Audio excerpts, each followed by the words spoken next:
If you need more athleticism than this, don't shop this segment, shop something smaller. Hey crew, I've got the key to that 23 BMW 760i xDrive. We are going to take it for a drive, but first let's check out how it looks on the inside and outside. Up front, the most controversial view of the new 7. Lot to take in here. There's the split headlight design with the LED DRLs and turn signals up top and the projector beam LEDs down low. There are functional corner vents, some blacked out trim on this model, including for the larger and more upright grille. This vehicle is painted in mineral white, one of the free colors. You can choose several others, including a two-tone paint job for $12,000. In profile, we see a set of optional 21-inch Aero Sport wheels. They're aerodynamically efficient because the openings in the wheels are not as large. They're wrapped in Pirelli P0 tires, 255 section front and 285s in the rear. Within those wheels, we see the M Sport brakes, more blacked out trim for the side sills, the door handle openings, and the window trim. Stepping back to look at the profile, my favorite view of the new 7, because the straight cut lines and the steep drop-offs rear and front give it that 80s and early 90s 7 Series vibe. At the back are slender LED taillights. The equipped M Sport pack adds a black lip spoiler up top and black diffuser down low with quad exhaust finishers, but a single pipe on each side. I think the profile and the rear have been improved on the new 7. The front though, it's not grabbing me in a good way. What do you guys think? Do you think the exterior has improved or gotten worse? Let me know in the comments. Let's check out the interior now. To open the rear doors, I have a couple options. Either I stick my hand inside and press upon the pad, or I'm cool and I hit the dot. If the door doesn't have any obstructions, it will swing open automatically. Inside, we find the Amarone colored two-tone interior with full merino leather, suede perforated pillows, seat quilting, heating, ventilation, massage, adjustments, and two-position memory. On the doors, more perforated leather, which feels amazing. The upgraded Bowers & Wilkins sound system here adds aluminum speaker grates, and each rear passenger has their own tablet to control everything from the climate to making phone calls, to setting the ambient light themes, raising or lowering the blinds, adjusting their seats, and accessing the 8K 31-inch display. Now, before we hop in, you gotta note the thick carpets, which I'm sure feel amazing on your feet when you're not in shoes. Slide up on these tabs to find a USB-C port on the back of each seat. I'm sitting behind my own seating position at 6 feet tall. Look at all of this legroom. The foot pockets are big to slide my feet under, thigh support is superb, and the seats are so supple. We can also pull down this armrest, which has a wireless smartphone charging pad on it. Press here to reveal 2 cup holders. Under the quilted console is a bit of storage and 2 more USB-C ports.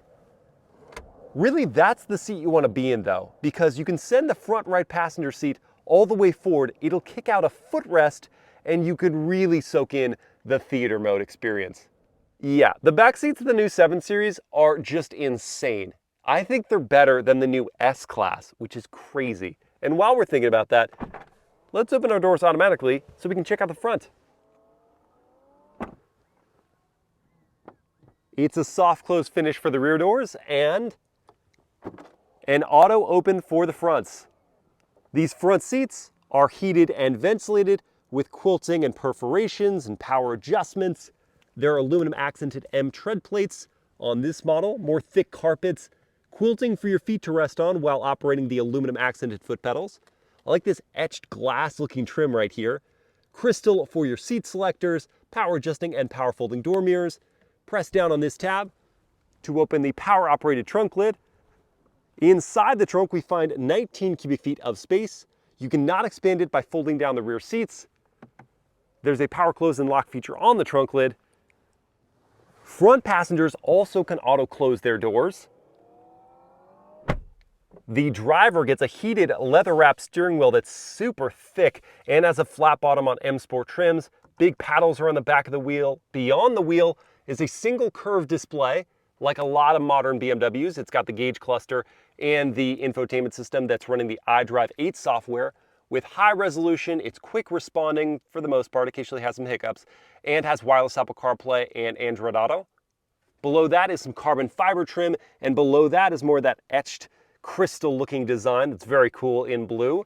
Further down, we've got a wireless smartphone charging pad, these individually opening and closing cup holders, some gloss black trim, but they kept it to a minimum. I appreciate that. Crystal dial to control the infotainment system if you don't want to touch the screen. Your drive mode settings are here. There's perforated leather with designs in it and padding. Inside, we find 2 USB-C ports and a DC outlet. Visibility is solid, and we have standard blind spot monitoring with rear cross traffic.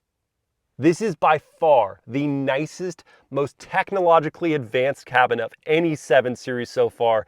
It's really competing on a world class. The materials are awesome. You can even get cashmere for your seats if you want. I'm ready. Let's take the 760 for a drive.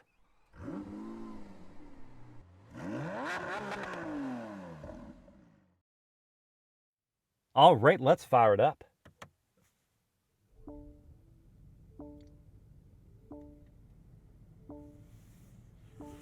The mildest little bump in your seat when the twin-turbo V8 comes to life, and then those new BMW chimes.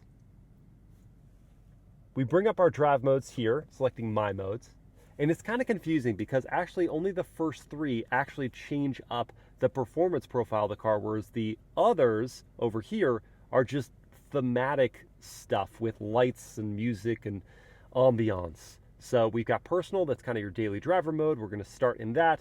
We also have sport and efficient. To direct us to our destination, I could go into the navigation and enter the destination manually, or just use the voice commands, which are so good with the speech recognition now. Check this out. Direct me to Whitewater Preserve. I have found these.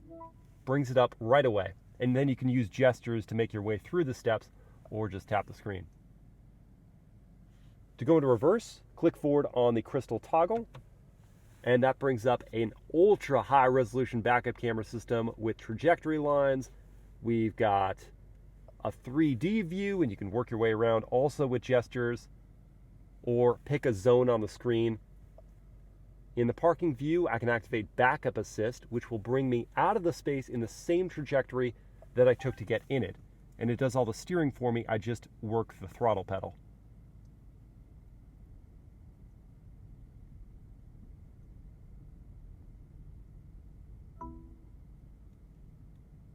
At any point in time, you can cancel this too. Forward into drive. That brings up a front-facing camera. And as usual, we'll begin with a turning radius test.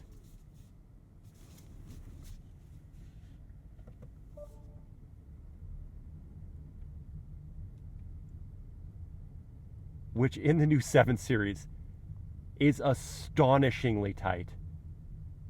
The rear wheel steering system helps so much cut the turning radius of what would be so large with this long of a wheelbase to make this car incredibly maneuverable. World famous horn test. Loud and proud. Turn signal sound.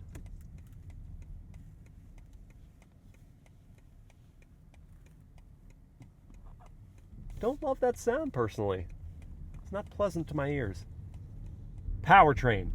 In the 760i, it's actually the same motor as the last generation 750, meaning we've got a 4.4 liter twin-turbocharged V8. It's paired with a 48-volt mild hybrid system for 23, and it makes 10 more horsepower than the old 750. So a total of 533 horsepower and 553 pound-feet of torque. I have to admit the naming scheme is a little confusing because the old 760 had an M in front of it and a twin-turbo V12. Now we've got the 760 without the M, but they're saying another M Sport version of the 7 Series is coming that'll have some engine. It's not going to have the twin-turbo V12, that's for sure. And then there's also the all-electric i7 M60. It's hard to keep up. And if you don't want the twin-turbo V8 and you don't want the all-electric version, there's also an inline-6 motor that makes 375 horsepower, once again paired with the 48-volt mild hybrid. Whichever of the internal combustion motors you choose, they're paired with an 8-speed automatic gearbox. And if you go with the 760, you get standard xDrive all-wheel drive. Accessing the power right here in the personal drive mode is blissful. There's so much of it in the twin-turbo V8 that it takes the faintest bit of pressure on that throttle to easily get up to speed and then to maintain that speed. The transmission is just in the background. You don't notice the gear changes. The ride quality from this adaptive air suspension is flawless. You go over bumps like this one right here, and in a normal vehicle, you would be jostled around so much. But in the 7 Series, it just presses down on those bumps to puff you up in your seat and let you just have this floating experience. You can feel the imperfections in the road as mere pokes in your leg, not as jabs. Combine that with seats that just cosset you in comfort, and you become ridiculously relaxed. I also forgot to mention these front seats have massage as well. So you hit the massage, you ventilate the seat or heat it depending on the weather, and you just relieve the tension from your shoulders, unless someone cuts you off. Twice. Relaxing isn't the only flavor to the 760 though. When you go into sport,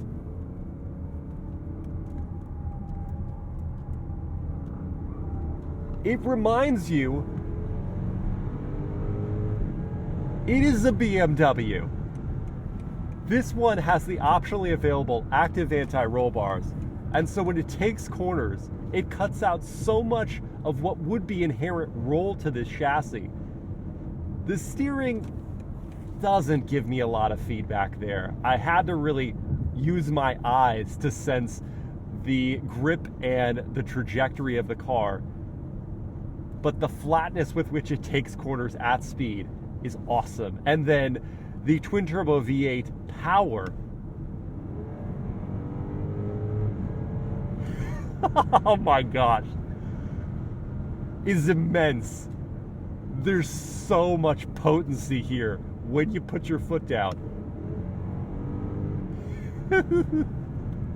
And though the engine note is suppressed a little bit, what you do hear is a savory sound. That twin-turbo V8 makes a fantastic noise. Now, if you do turn on iconic sounds, we're gonna get a little bit of artificial enhancement.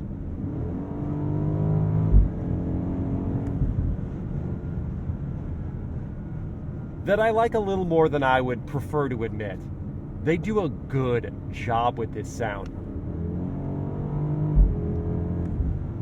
The thump on the upshift, the snarl as you accelerate. It's good music. And if you tire of the bullet train speed, you can go into efficient mode here on the highway and start to relax a little bit with BMW's new active safety driving assistant. I can't remember the official name for it. It's something a bit convoluted, but you activate it here, and then when Assisted Driving Plus, that's the name for it, goes all the way green, you see this light bar on the wheel, you can take your hands off and it will drive itself at speeds up to 80 miles per hour. This has to be done on divided highways. You can't do it on your back roads, and certainly can't do it on the streets. It looks like it does go away. No, I had just indicated too far. It will do its automatic lane change, left and right, while keeping the assisted driving going. It's staying perfectly in the center of the lane. This is a very straight highway. But I like the steering assistance, I like the lane change feature, and I like that now you can do this at speeds up to 80, whereas the older systems, it was only for traffic jam situations up to 40 miles per hour. This reduces a lot of your driving fatigue on longer road trips and lets you just enjoy the native comforts of the car even more. It's also remarkably quiet in here. At these highway speeds, you get a little bit of wind noise at the seams. We don't have dual pane glass. We do have an acoustic laminate on this glass as an option. The road noise, we just passed a big semi, didn't hear much of that at all. Tire noise, not a factor really. It's just that bit of wind noise. That's all that would otherwise disrupt your extreme serenity inside this car. And certainly you don't have to talk very loud to have a conversation with your passengers. The luxury of the 760i, not really a question mark here. It's incredibly supple and comfortable to drive. The performance in a straight line leaves nothing to be desired. And in a curve, it will startle you. The brakes have excellent tuning. There's good initial bite. The pedal never gives up.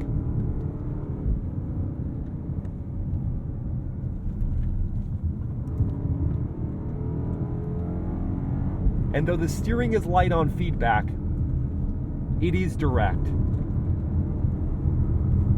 So you can hustle the 760 in ways full-size luxury sedans should not really be able to. If you need more athleticism than this, don't shop this segment, shop something smaller. I'm not going to reach a verdict on whether the 760i is better than the Mercedes-Benz S580 or Audi S8. This is just a first drive experience. But I'm walking away thoroughly impressed, mostly with the technology and comforts, but also with the fact that BMW hasn't completely set aside the driving engagement. I hope you guys have enjoyed this POV first drive. If you did, please like, comment, and share the video. Subscribe to the channel. Hit that bell to get notified. And I will see you again next time.